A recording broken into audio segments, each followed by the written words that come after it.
Hello and welcome to Barnstable Today. I'm Len Gobeil. Richard Elrick is the Energy Coordinator for the Town of Barnstable.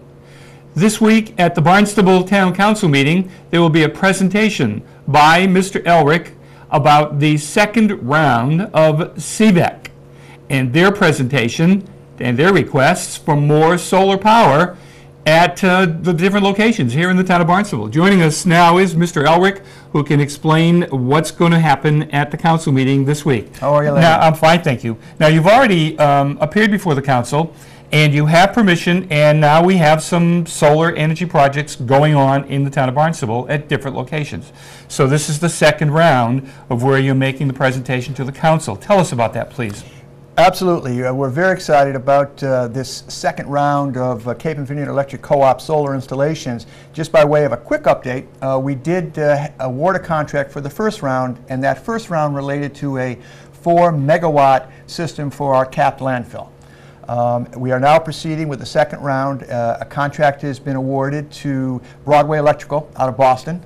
They've been based in Boston for over 70 years, and this round of installations is much larger than the first round, totaling approximately 44 megawatts for all of the Cape towns. And again, for those of your viewers who may not know it, the Cape and Virginia Electric Co-op is a membership organization that's made up of 20 towns, Barnstable County, Dukes County, as well as the Cape Light Compact, and again, as I say, a number of other communities.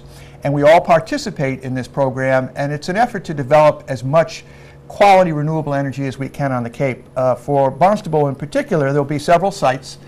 Two of the larger sites are at the airport, a 5.2 megawatt system and a 2.5 megawatt system. There'll be another ground-mounted array located at the Senior Center at about 140 kilowatts.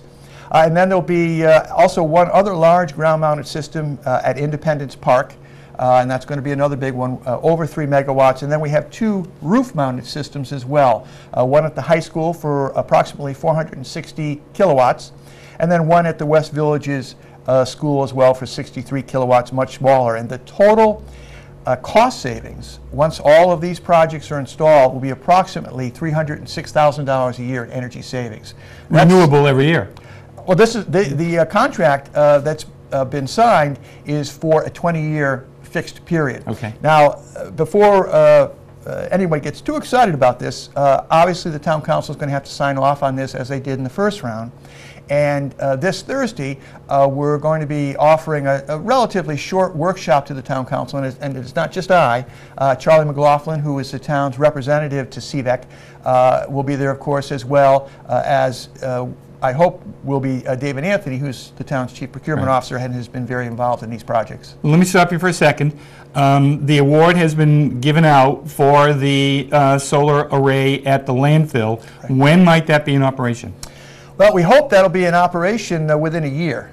We are still in the permitting process.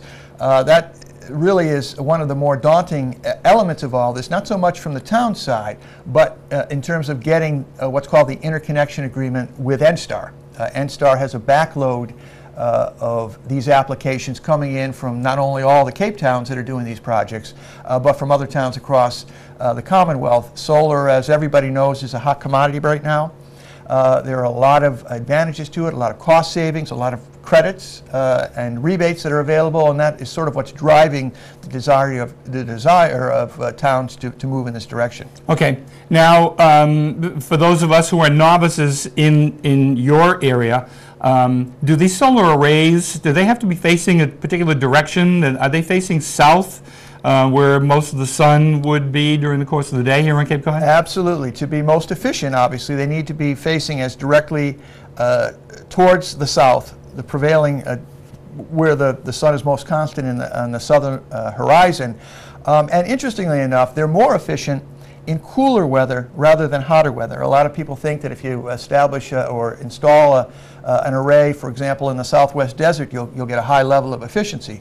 You'll get lots of sunlight, but the heat of the sun is such that it reduces the efficiency of these solar panels. So that's why, for example, you'll find a country like Germany, which is one of the leaders in solar installations, particularly rooftop installations, because they, while their latitude is more northerly, the cooler temperatures allow for a greater efficiency. Sure. So it does have to be facing the sun, and there are actually some system designs that allow the arrays to follow the sun as it moves across the horizon. Right. We've generally found that that's not cost effective for the additional costs of designing a system that way.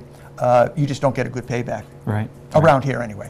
So your presentation to the Town Council on Thursday will be for their information and possible approval to go to the airport, to Barnstable High School, to go to the West Villages Elementary School. Yeah. And again, another ground-mounted system. At the airport? Well, at the airport we have two, and then in Independence Park we have another one. Right. And again, just by way of process, this is just a workshop. There will be a first reading, I think, in June, though those details have not been worked out, and of course a second reading at the second June meeting.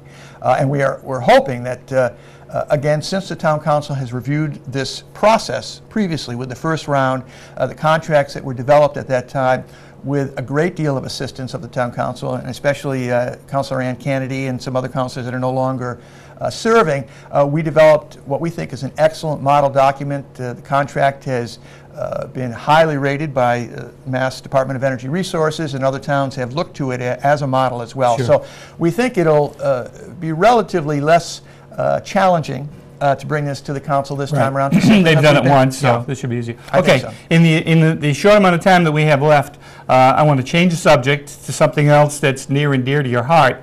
In essence, we have not, as a town, had pay-as-you-throw for garbage collection here in the town, but you're working slowly, and the Energy Commission is working, the Renewable Energy Commission is working to try and make that become more of a reality. Is that true? Well, they'd like to. The Town Council charged the Renewable Energy Commission with coming up with some options and some ideas with respect to how do we reduce our solid waste stream. The reason for this is that the present contract with the CMAS Coventa, with whom we dispose of all of our solid waste at their trash to energy facility in Rochester, that contract is due to expire at the end of 2015. So we're going to see our tipping fees, or the cost to dispose of our waste, increase from $37.51 a ton to as much as $80 to $90 a ton. So we're clearly going to see some substantial increases, and so that's sort of the idea behind why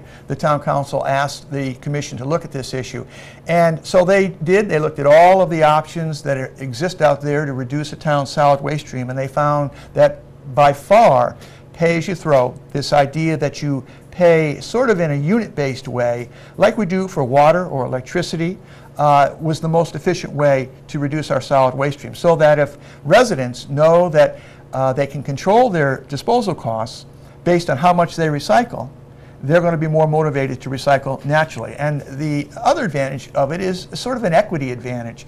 Right now we've got a situation where, regardless of whether or not you produce 8 bags of trash a week or 1 bag of trash a week, you're charged the same amount. And so we have to make that equal. I've talked to a lot of people who think it would be more fair if you were charged based on the amount of trash you produce. Sure, okay. Richard Elrick, Energy Coordinator for the Town of Barnstable, I want to thank you so much for joining us here on Barnstable Today. For Barnstable Today, I'm Len Gobiel.